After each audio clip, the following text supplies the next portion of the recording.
여러분, 우리가 예수를 믿게 되면 얻게 되는 유익이 있습니다. 근데 사람들은 예수를 믿게 되면 고생한다고 생각하죠.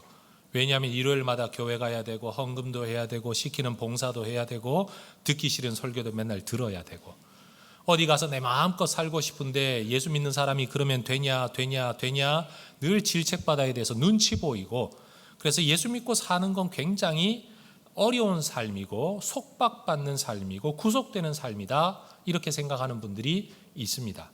그러나 성경은 그렇게 말하지를 않습니다. 여러분, 에베소서 1장 3절에는 이런 구절이 있습니다. 찬송하리로다. 하나님 곧 우리 주 예수 그리스도의 아버지께서 그리스도 안에서 하늘에 속한 모든 신령한 복을 우리에게 주셨다. 따라하십시다. 그리스도 안에서 아버지께서 하나님께서 하늘에 속한 모든 신령한 복을 우리에게 주셨습니다. 여러분, 이 신령한 복은 하늘에 속한 것이기 때문에 신령한 것입니다. 하나님만이 주실 수가 있습니다. 땅의 것이라면 땅의 권세자가 줄 수 있는데 하늘의 것이기 때문에 하나님만이 주실 수 있습니다. 그런데 아무에게나 주시지 않고 그리스도 안에 있는 사람들에게만 주십니다. 이게 우리가 믿고 있는 진리죠. 천지 만물을 창조하신 하나님 아버지께서 우리를 위해 내어 보내주신 그 아들 예수 그리스도를 믿는 자들에게 하늘에 속한 모든 신령한 복을 주셨다. 그럼 이 복이 도대체 뭐냐? 예수 믿으면 돈 잘 버는 거냐? 건강해지는 거냐? 라고 말하지 않고 성경은 이 신령한 복이 무엇인가를 대표적으로 몇 가지를 언급합니다. 에베소서 1장 5절에 예수 그리스도로 말미암아 자기의 아들들이 되게 하셨다. 자녀가 되게 하셨다. 상속자가 되게 하셨다. 7절에 예수의 피로 말미암아 속량 곧 죄 사함을 받게 하셨다. 11절 예수 안에서 우리가 하나님의 기업이 되었다. 13절 예수 안에서 약속의 성령으로 인치심을 받았다. 여러분, 성경이 말하고 있는 신령한 복은 바로 이런 것들입니다. 세상에서 좀 더 돈 잘 벌고 건강하게 원하는 대로 살아가는 것은 여러분 나중에 파생된 복이고요. 성경이 말하는 신령한 복, 본질적인 복은 바로 여기에 있다는 겁니다. 여러분, 예수 믿는다라고 해서 처음부터 이걸 다 알고 예수 믿는 사람은 많지 않습니다. 여러분, 예수 믿고 성경을 보니까 내가 이런 복을 받았구나, 또 이런 복을 받게 될 것이구나 알게 되죠. 마치 여행하는 것처럼 말입니다. 여러분, 여행이라는 것은 처음에 어디 가면 좋다더라, 멋지다더라 소개를 받습니다. 사진을 보든지 영상을 보고 나도 거기 가봐야 되겠다 결심을 하게 되죠.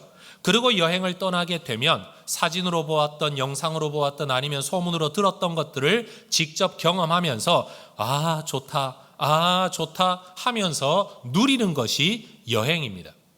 여러분, 신앙생활도 처음부터 성경을 다 알고 예수 믿는 사람 없습니다. 아무도 없습니다. 그런데 예수 믿으면 좋다더라, 예수 믿으면 구원 받는다더라 라는 이 말 하나 듣고 여행을 시작하듯이 신앙의 길에 들어서는 거죠. 결단으로 들어서게 되죠. 그렇게 신앙의 길, 신앙의 여정을 걸어가다가 보면 바로 하나님이 약속하신 그 내용들이 우리에게 어떻게 이루어졌는지, 또 어떻게 이루어져 가는지를 경험하게 됩니다. 여러분, 여행은 참 고생스럽습니다. 그러나 여행은 참 즐거운 일입니다.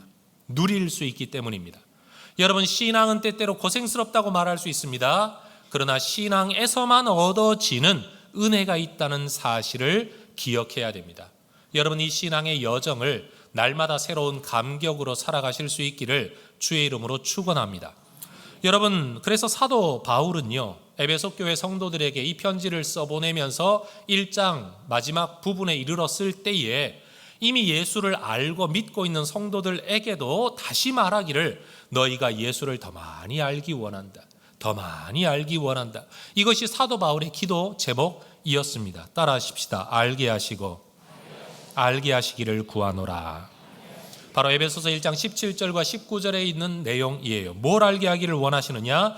우리 주 예수 그리스도의 하나님 영광의 아버지께서 지혜와 계시의 영을 너희에게 주셔서 너희가 하나님을 알게 하시고 또 너희 마음의 눈을 밝히사 그의 부르심의 소망이 무엇인지, 성도 안에서 그 기업의 영광의 풍성함이 무엇인지, 또 하나님의 힘의 위력으로 역사하심을 따라 믿는 우리에게 베푸신 그 능력의 지극히 크심이 어떠한 것을 너희가 알게 되기를 원한다. 여러분, 신앙생활은 알아가는 것입니다.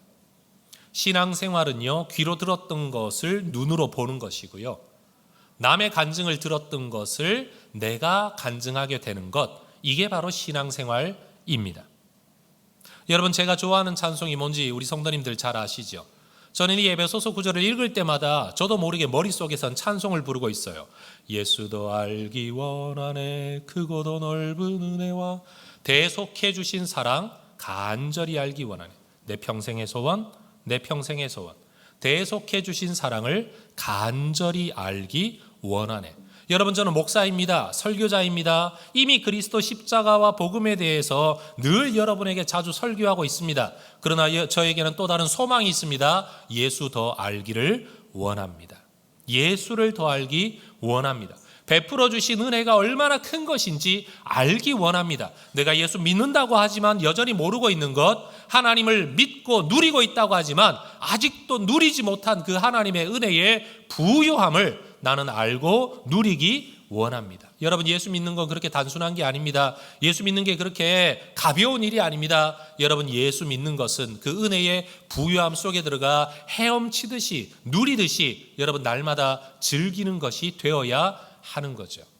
전 우리 혜성의 가족들이 이렇게 하나님을 누릴 수 있기를 소망합니다. 여러분, 저 바닷가에서 물장구 치는 사람처럼 그것도 즐거운 일이긴 하지만, 그것도 물이 없다면 그것도 못 누리는 거지만, 여러분, 물의 은혜, 물속의 신비는 물장구 치는 것으로 끝나는 게 절대 아니라는 거죠. 여러분, 더 깊은 은혜 안에 들어가시기를 축복합니다. 여러분, 이런 은혜가 예수 믿는 우리에게 주어졌는데, 여러분, 이 은혜가 얼마나 놀라운 것인지를 알려면 예수 믿기 이전에 우리가 어떤 형편이었는가를 알아야 되겠죠. 오늘 2장 1절에서 바울은 이렇게 말을 합니다. 그는 허물과 죄로 죽었던 너희를 살리셨도다. 따라하십시다. 죽었던 너희.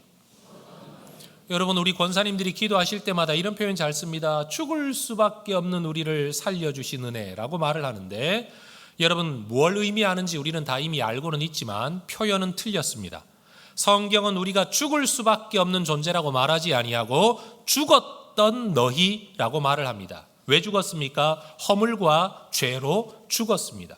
허물이라는 말은요, 미끄러지다, 굴러떨어지다, 추락하다, 이런 말을 의미하고요. 죄라는 말은 그 굴러떨어지고 추락한 상태에서 헤어나올 수 없는 상황, 절망의 상황을 죄라고 말을 합니다. 그러니까 허물과 죄라는 것은 우리가 하나님의 은혜가 아니고서는 자기의 삶에서 벗어나올 가능성이 전혀 없는 존재였다라는 것을 이야기해 주는 거죠.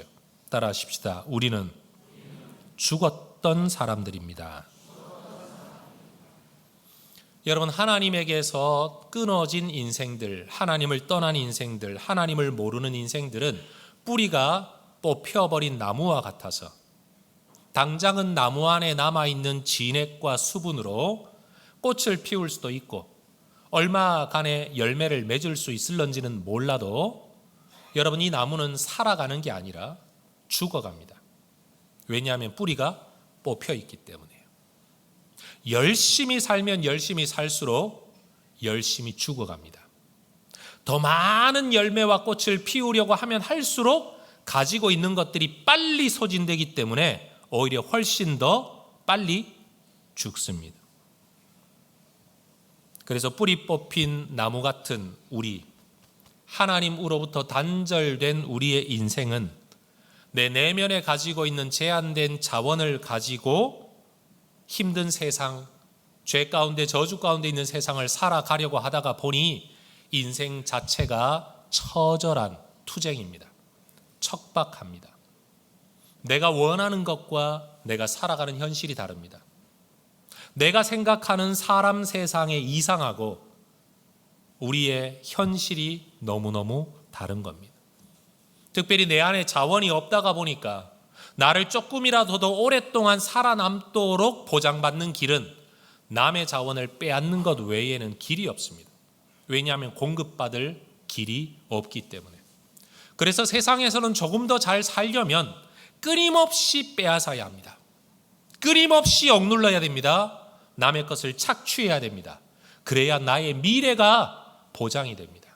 그러나 이 사람들은 여전히 그렇게 많이 가지고서도 미래를 여러분 장담하지를 못합니다. 불안해합니다. 두려워 떱니다. 왜요? 내가 가지고 있는 게 제한되다는 것을 알기 때문에. 그렇게 많이 쌓아두었는데도 여전히 불안해합니다. 이것이 하나님 떠난 인생의 특징이라는 겁니다. 여러분, 이렇게 세상 가운데 그 절박함 속에 살아가는 사람들이 여러분 자기들이 어떤 처지에 있는지를 전혀 모르죠. 성경은 죽었던 너희라고 말하는데 그들은 죽어 있다는 사실을 모릅니다.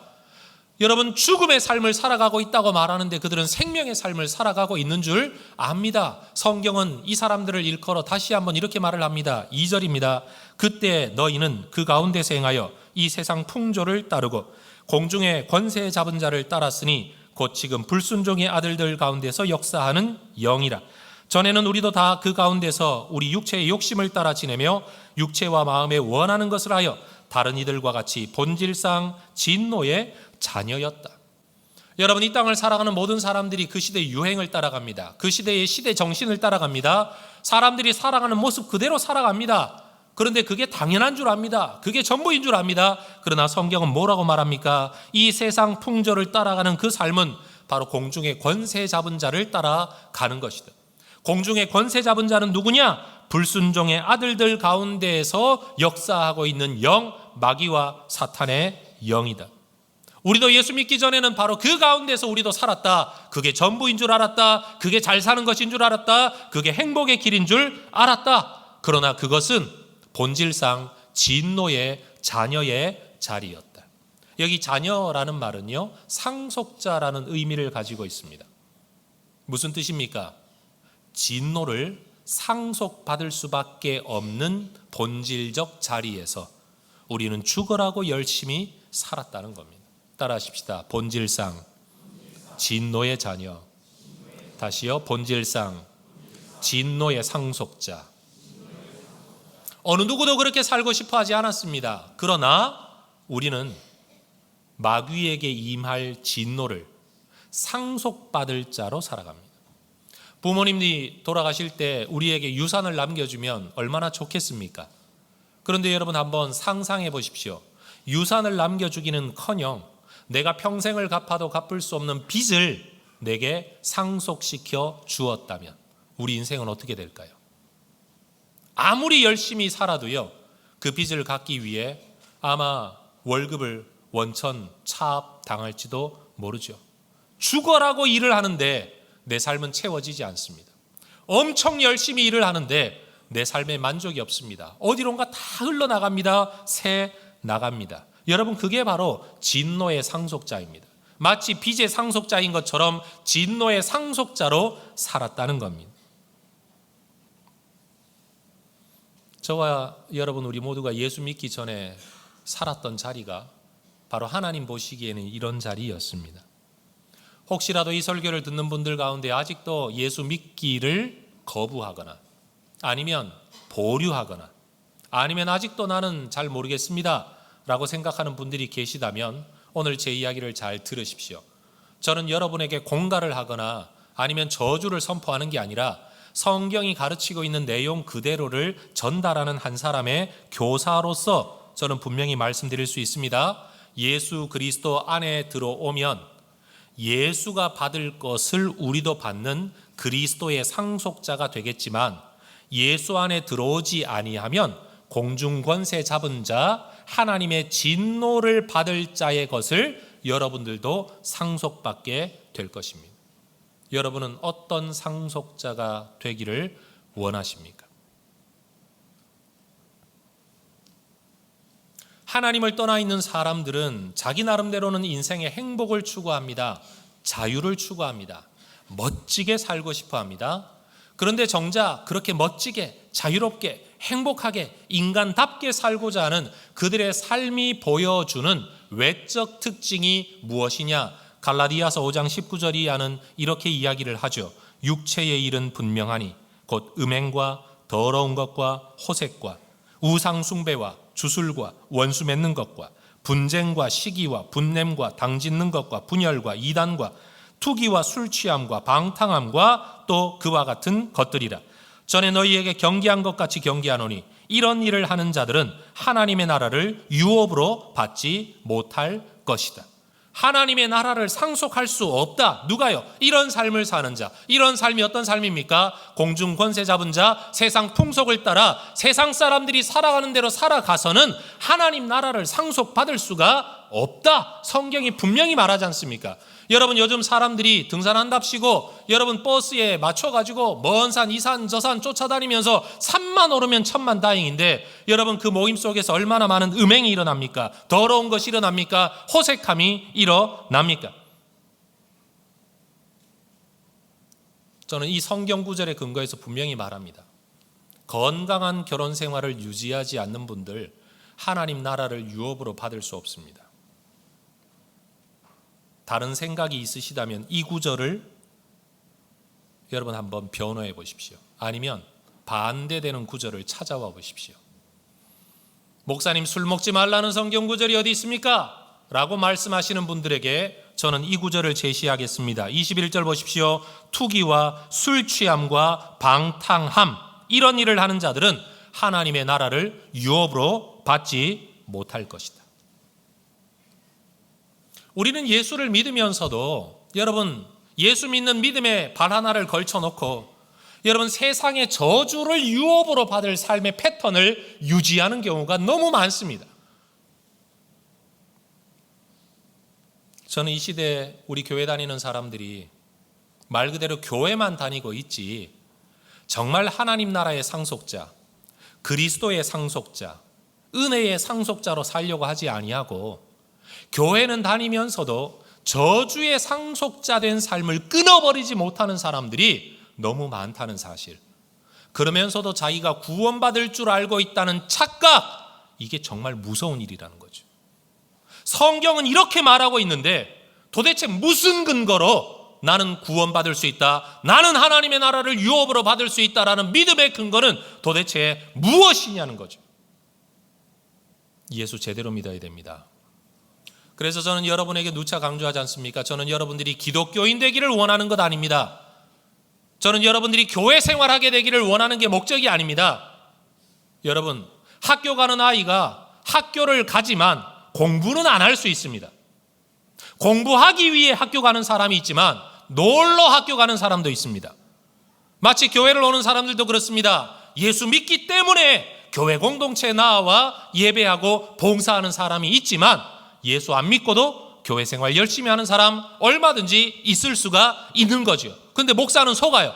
교인들도 속아요. 왜요? 교회 생활 열심히 하니까 믿음 있는 줄 알고 예수 제대로 믿는 줄 알고 하나님의 자녀인 줄 알았는데 정작 천국에 갔을 때 여러분을 못 만날 수도 있다는 거죠. 왜요? 기독교인이 천국 가는 증거는 아니기 때문에, 교회 다니는 것이 천국의 증거는 아니기 때문에 하나님의 나라를 유업으로 받을 수 있는 예수 안에 들어온 자, 옛사람을 벗어버리고 세상 풍속 따르는 것 벗어버리고 공중 권세 잡은 자의 삶의 양식을 벗어버리고 자기 주인 삼은 것 내려놓고 예수 그리스도를 생명의 구세주요 삶의 주인으로 고백하고 살아가는 삶이 예수 믿는 자의 온전한 삶이라는 겁니다. 이게 저는 교회 처음 다닐 때부터, 예수 처음 믿으려고 할 때부터 이 진리가 제대로 가르쳐져야, 여러분, 대나무도 처음에 순이 올라올 때 어떤 모양을 잡아주느냐에 따라서 여러분 이게 모양이 완전히 바뀌잖아요. 사각대나무도 나오고요, 오각대나무도 나오고요, 생긴 대로 하면 원통형 대나무가 나오겠죠. 교회 처음 다닐 때부터 바로 알아야 됩니다. 여러분, 껍데기로 10년 20년 다니면서도 교회는 다 그런 거라고, 원래 그런 거라고, 자기가 성경을 다 아는 것처럼, 내가 알고 있는 신앙생활이 올바른 것처럼 착각하는 사람들이 너무 많죠. 아이들도 어릴 때 제대로 인품을 가르쳐 놓지 않으면 평생을 어긋난 인격 가지고 살아가는 것처럼, 인간이 아니라 짐승처럼 살아가는 것처럼, 여러분, 우리 교회는 정말로 우리 교회 처음 오는 분들로부터 오늘 이 설교가 어떤 면에서 여러분에게 부담스럽게 여겨질지 모르지만 기억하십시오. 이렇게 믿지 않으면 구원 못 받습니다. 이렇게 믿지 아니하면 하나님의 나라를 유업으로 받을 수 없습니다. 성경은 이렇게 말하고 있습니다. 바울은 디모데에게 편지를 써 보내면서도 네가 목양 활동을 할 때 아마 네 주변의 교회 안에 이런 사람들 무지 많을 거다. 그러나 기억해라 하면서 디모데에게 권면을 이렇게 합니다. 디모데 후서 3장 2절에서 5절입니다. 사람들이 자기를 사랑하며 돈 사랑하며 자랑하며 교만하며 비방하며 부모 거역하며 감사하지 아니하며 거룩하지 아니하며 무정하며 원통함을 풀지 아니하고 복수심에 불타고 모함하며 절제하지 못하고 사납고 선한 것 좋아하지 아니하고 배신하고 조급하고 자만하고 쾌락 사랑하기를 하나님 사랑하는 것보다 더하고 경건의 모양은 있으나 경건의 능력은 부인하는 사람들, 이 같은 자들에게서 네가 돌아서라. 따라하십시다. 이 같은 사람들에게서 돌아서라. 여러분, 이런 교회가 있다면 그런 교회 가면 안 됩니다. 교회 간판 걸고 있다고 똑같은 교회가 아닙니다. 똑같은 성경을 읽는다고 똑같이 믿는 것, 똑같이 가르치는 것 아닙니다, 여러분. 똑같은 교과서를 가지고 선생님들이 가르쳐도 아마 여러분들은 여러분의 학원, 아이들 학원 보낼 때 더 좋은 학원을 찾아다니시겠죠? 이유가 뭡니까? 똑같은 교과서인데, 똑같이 교사 자격증이 있는데 이유가 뭡니까? 제대로 더 효과 있게 올바르게 가르치는 선생님과 학원, 학교 여러분 찾아다니시는 것 아닙니까? 똑같은 대학 졸업장을 받는데 여러분 왜 학교마다 평가가 달라집니까? 저는 이 시대의 교회들이 다 그리스도 안에서 하나의 교회이라고 믿기는 하지만 모든 교회가 이 진리를 이대로 가르치는 건 아니다. 저는 이것을 여러분에게 말씀드리고 싶습니다. 따라하십시다. 이 같은 자들에게서 네가 돌아서라. 여러분, 하나님은 우리에게 생명을 상속시켜 주기를 원하십니다. 좋은 것 주기를 원하시는 분입니다. 간증했던 집사님처럼 돈도 남편도 여러분 모든 것들이 채워진 것 같지만 채울 수 없어서 공허한 세상의 그것을 우리는 예수 안에 들어와서도 또 채우려고 합니다. 그걸로 만족을 얻으려고 합니다. 이미 그게 아니었다고 간증을 하고 그게 아니라고 성경이 말하고 있는데도 우리는 여전히 그것을 채우려고 합니다. 그거 채워지지 않는 것으로 답답해합니다. 눈물을 흘립니다. 그러면서 예수 그리스도로 만족하지 않습니다. 예수님을 기뻐하지 않습니다. 예수님을 찬양하지 않습니다. 예수님께 감사하지 않습니다. 여러분, 그런 사람이 어떻게 예수쟁이라고 말할 수 있을까요? 예수쟁이는 예수를 전부로 아는 사람이 예수쟁이 아닙니까? 예수쟁이는 예수 때문에 감사하는 사람, 예수 때문에 사는 사람, 예수 때문에 가치 판단 내리는 사람이 진짜 예수쟁이 아닙니까? 그런데 오늘날 교회 안에 수많은 사람들은 예수 때문에 그렇게 하지 않습니다. 5절을 한번 보십시오. 허물로 죽은 우리를 그리스도와 함께 살리셨고 너희는 은혜로 구원을 받은 것이라. 6절 또 함께 일으키사 그리스도 예수 안에서 함께 하늘에 앉히셨다. 여러분, 우리는 1장 마지막 부분 지난주일 설교에서 우리 하나님께서 그 위대하고 크신 능력으로 그 능력의 지극히 크심으로 예수 그리스도를 죽음에서 살리셨고 일으키셨고 하늘로 높이셨고 하나님 보좌 우편에 앉히셨고 세상 모든 만물을 그 발 아래에 낮추셨고 그리고 그를 만물의 머리로 삼으셨다. 하나님의 그 위대한 능력으로 예수를 높이셨다. 우리는 이 설교를 나눴습니다. 오늘 이 본문은 뭐라고 말합니까? 그렇게 예수 그리스도를 살리시고 높이시고 앉히신 바로 그 하나님이 그 능력으로 예수 안에 있는 우리를 살리시고 일으키시고 높이시고 앉히실 것이다. 예수 밖에 있는 자에게 대한 약속이 아닙니다. 예수 안에 있는 자에게. 여러분, 비가 와도 비 맞지 않을 수 있는 방법은요, 건물 안으로 들어오든지 우산 안으로 들어오든지 그 비를 대신 다 막아주는 어떤 존재 그 밑으로 들어와야 우리가 보호를 받을 수 있습니다. 여러분, 저주받을 세상에서 우리가 저주를 피할 수 있는 길은 우리의 저주를 대신 다 받아주신 예수 그리스도의 우산 아래 들어와야 세상의 저주를, 여러분 저주의 상속자가 됨을 피할 수가 있는 겁니다. 그런데 여러분, 내가 예수 믿는다고 말하면서도 우산 안에 들어왔다가 나갔다가 들어왔다가 나갔다가 들어왔다가 나갔다가 하는 사람은 여러분 그 우산을 들고 있다가 내렸다가 들고 있다가 내렸다가 하는 사람처럼 여러분 결국은 온몸을 비로 젖을 수밖에 없는 거죠. 그래 놓고도 하는 말이 있습니다. 예수 믿어도 아무 소용없더라. 예수 믿어봐야 아무것도 달라진 거 없더라. 여러분, 예수 믿어도 제대로 믿어야 합니다. 여러분, 하나님의 은혜가 예수를 통해 우리에게 주어집니다. 예수 없으면 교회 없습니다. 예수 없으면 예배도 없습니다. 예수 없으면 구원도 없습니다. 예수 없으면 하나님의 은혜와 능력도 우리의 것이 되지 못합니다. 그래서 우리가 예수의 이름으로 기도하는 겁니다. 주문처럼 기도하는 게 아니라 예수님 안에서 내가 구합니다. 예수님 때문에 받을 수 있음을 믿습니다. 이 고백이 예수 이름으로 기도합니다 라는 고백이지, 여러분, 예수 이름이 열려라 참깨의 주문이 아니라는 겁니다. 믿어야 합니다. 그 은혜 안에 들어와야 됩니다. 우리에게 이런 일이 일어날 수 있는 건 전적으로 하나님의 은혜와 사랑 때문이죠. 4절을 보십시오. 긍휼이 풍성하신 하나님이 우리를 사랑하신 그 큰 사랑 때문에.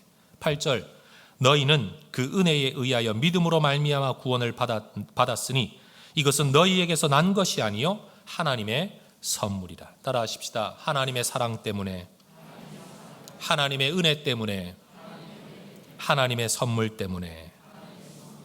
여러분, 그래서 우리가 저주의 상속자가 되지 않고 생명의 상속자, 하늘의 상속자가 될 수 있는 겁니다.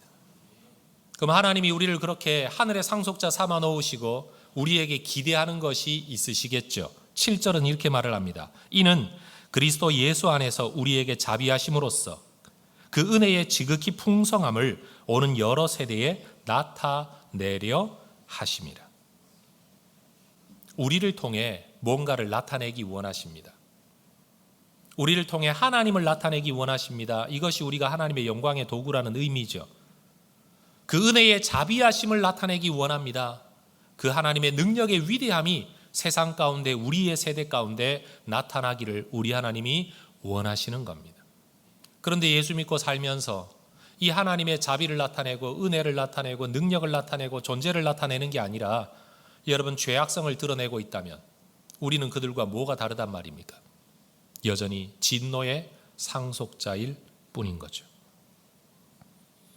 하나님의 말씀이 우리에게 가르쳐 주지 않았다면 우리는 우리가 죽었던 존재라는 사실을 알지 못했을 겁니다. 저도 예수 믿기 전에는 꽤나 윤리적으로 살고 예수 믿을 필요가 없다고 생각했었습니다. 학생이기는 했지만. 여러분, 그런데 성경을 읽고 들어와 보니까 내 존재가 어떤 존재인지, 어떤 형편에 있는지를 비로소 알게 되었습니다. 여러분, 이게 살아난 거죠. 살아난 자만이 감각을 가지지 않습니까? 죽은 사람의 특징은 아무리 간지럽혀도 아무리 때려도 반응이 없고 감각이 없다는 게 죽은 사람의 증거 아닙니까? 여러분, 하나님에 대해서, 하나님의 뜻에 대해서, 하나님의 계획에 대해서 아무 감각이 없었던 우리는 하나님 안에서 죽었던 존재가 맞는 거죠. 그런데 이제 와서 하나님의 뜻이 뭔지, 하나님이 뭘 원하시는지 여러분 감각이 생겼다는 것은 우리가 바로 살아난 존재라는 증거가 되는 겁니다. 여러분, 뱃속에 있는 아이에게는 어떤 교육도 할 수 없습니다. 그러나 여러분, 그 아이가 이 땅에 태어나면 여러분, 그 아이에게 우리는 언어를 가르치고 말을 가르치고 나중에는 글자를 가르치고 예법을 가르치고 도덕을 가르치고 윤리를 가르칩니다. 관계를 어떻게 해야 되는지, 여러분 생활을 어떻게 해야 되는지 일일이 가르칩니다. 여러분, 아이들에게는 이 배우는 것이 쉬운 일이 절대 아닙니다. 젓가락질 하나 배우는 것도 쉬운 일이 아닙니다. 그러나 우리는 압니다. 이 배움을 통하여 비로소 아이가 아이답게, 인간답게 이 땅을 살아가게 된다는 것을 압니다. 그래서 여러분, 태어난 생명에게 교육이라는 걸 하게 되는 거죠. 이 아이가 알게 되기를 원하고 이 아이가 그것이 익숙해지기를 원하는 거죠. 여러분, 우리가 예수를 믿지 않을 때는 사실 성경이 이해가 되지도 않습니다. 믿어지지도 않습니다. 그러나 예수 믿고 난 다음에 하나님의 말씀을 배우면 이게 사실은 부담스럽습니다. 왜요? 어린아이가 글자를 배우듯이, 말을 배우듯이 어눌합니다. 잘 안 됩니다. 그러나 배워야 예수 믿는 자답게, 생명의 상속자답게 살아가는 겁니다.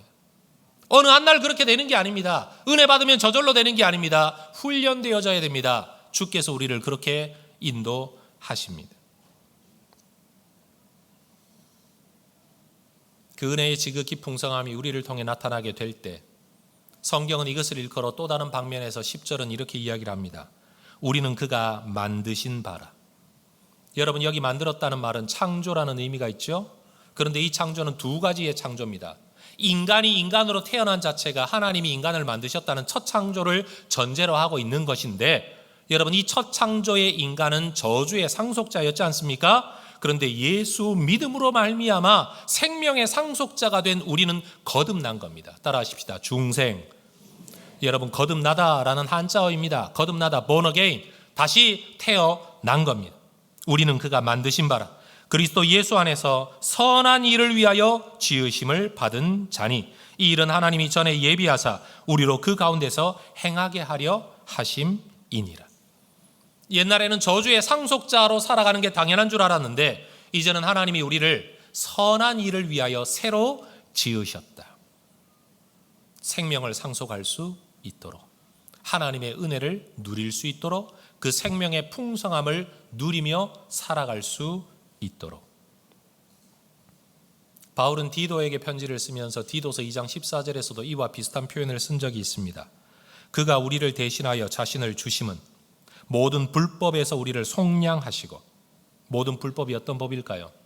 저주의 상속자로 살아가는 불법에서 우리를 구원하시고 우리를 깨끗하게 하사 선한 일을 열심히 하는 자기 백성이 되게 하려 하심이라. 자기 백성 되게 하심이라. 생명의 상속자 되게 하려 하심이라. 성도 여러분, 우리 모두 이 하나님의 은혜의 상속자 되시기를 주의 이름으로 축원합니다. 여러분, 우리는 하나님의 자녀이기 때문에요, 자녀가 되었기 때문에 자녀답게 살아야 됩니다. 너희는 내 백성이다. 야, 하늘나라를 상속받을 사람이 그래서야 되겠냐? 진노를 상속받을 사람이라면 진노의 일을 하는 거 상관없다. 그러나 하나님의 백성은 원리가 그게 아니다. 세상 사람들은 내가 자원 공급받을 길이 없으니 남의 것을 빼앗는 게 자원을 확보하는 길이라고 알기 때문에, 실제로도 그것밖에 없기 때문에 그렇게 살지만, 하나님에게 다시 뿌리 내린 우리는 내 열매, 내 거 다 남을 줘도 뿌리 내린 거기에서부터 양분이 공급되어 때가 되면 또 열매 맺게 하신다. 너희들은 세상과 사는 방법이 다른 사람들이다. 여러분, 이것이 바로 예수 믿는 자가 가져야 할 자기 정체성이라는 겁니다.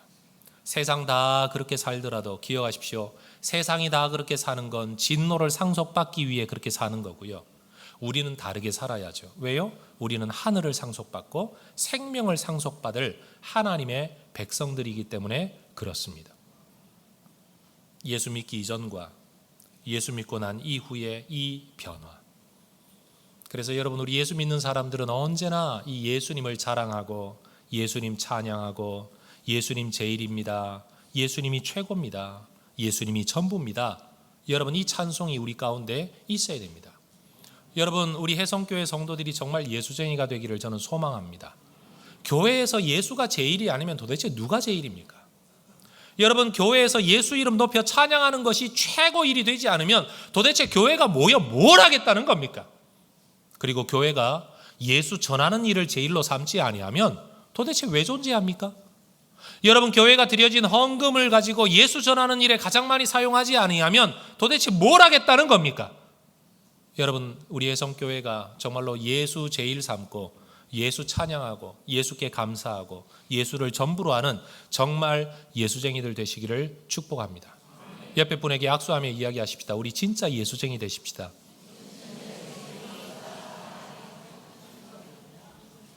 여러분, 우리가 교회에서 복음을 전한다라고 말을 할 때 교회만 열심히 다니는 사람 교회쟁이 만들면 안 됩니다.